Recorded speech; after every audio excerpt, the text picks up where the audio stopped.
coba bunuh diri. Ia menjulurkan kepalanya keluar dari air untuk melihat langit. Kemudian ia tenggelam ke dalam air. Tapi manusia di pantai tidak tahu. Induk paus menjulurkan kepalanya. Mereka keluar dari air untuk meminta bantuan. Orang-orang melihat ini sebagai tanda bahwa mereka siap untuk pergi. Paus-paus itu putus asa, tapi naluri bertahan hidup mereka mendorong mereka untuk mengikuti lubang yang digali oleh manusia. Orang-orang sangat senang melihat paus pergi. Kegembiraan yang luar biasa. Mereka berkumpul di mulut lubang dan menyaksikan, dan saat itulah Ana menyadari bahwa ada sesuatu yang salah. Bayi paus telah hilang. Ia pergi ke lubang pertama untuk mencarinya. Air naik, tetapi paus itu tidak ditemukan dimanapun.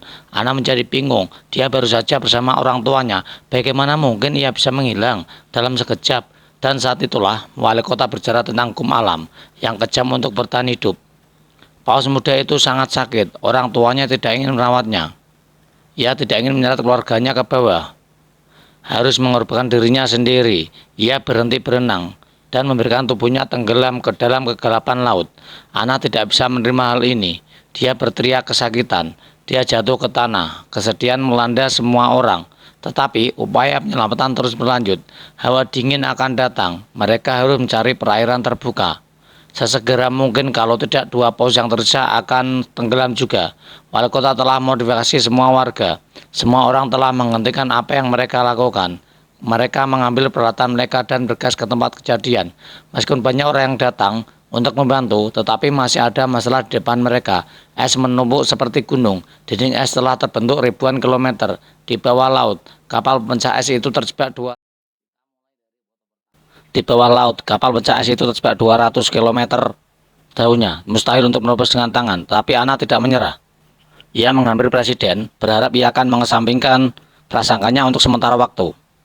Cari bantuan dari angkatan laut Soviet terdekat. Mintalah bantuan mereka untuk ingkrep gas. Presiden belum pernah mendengar permintaan semacam itu. Uni Soviet telah saingan Amerika.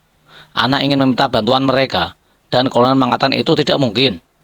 Kata-kata Ana selanjutnya, tetapi kata-kata Ana berikutnya membuat mereka tidak bisa berkata-kata. Seluruh negeri menyaksikan untuk menyelamatkan paus. Saat itu tengah berlangsung pemilihan umum.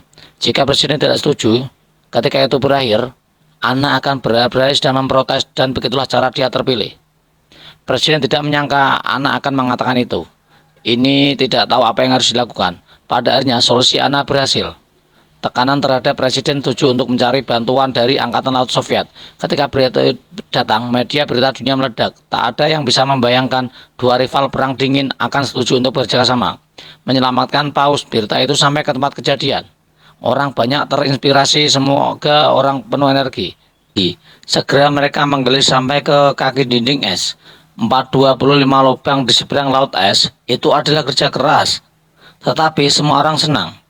Tiba-tiba alarm berbunyi, menarik perhatian semua orang. Di kejauhan, kapal pencak es Soviet telah datang dengan cepat. Ana tidak menyangka Soviet akan datang begitu cepat. Pikiran bahwa paus akan segera melarikan diri. Hatinya akhirnya lega, tetapi sesuatu di kapal pencak es terasa berat. Dinding es itu lebih besar dari yang diperkirakan kapten. Tidak akan mudah untuk mencapai pintu keluar. Kapten memberi perintah untuk memperlambat laju.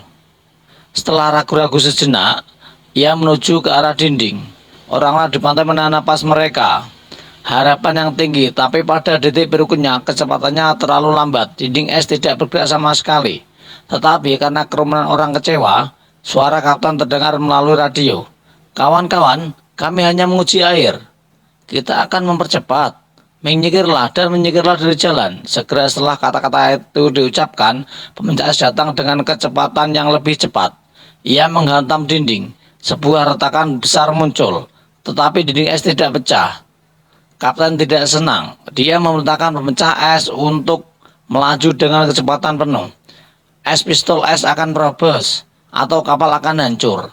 Dalam sekejap, hati para pria terangkat. Pada titik ini, pemecah es meluncur ke depan. Dinding es pecah menjadi lubang besar. Semangat juang para pejuang sangat mengejutkan. Ini bukan waktunya untuk bersukacita. Kerumunan orang bergegas ke dinding dan menunggu. Tapi 1 menit telah berlalu, 2 menit telah berlalu. Tetapi paus itu lambat untuk menanggalkan dirinya. Tapi tepat ketika semua orang mengira mereka telah gagal, sesosok tubuh muncul dari kedalaman, langsung ke langit. Untuk melihat kedua paus saling bekerja dan berenang kekecewaan. Semua orang merasa bahagia untuk mereka dari lubuk hati mereka yang terdalam.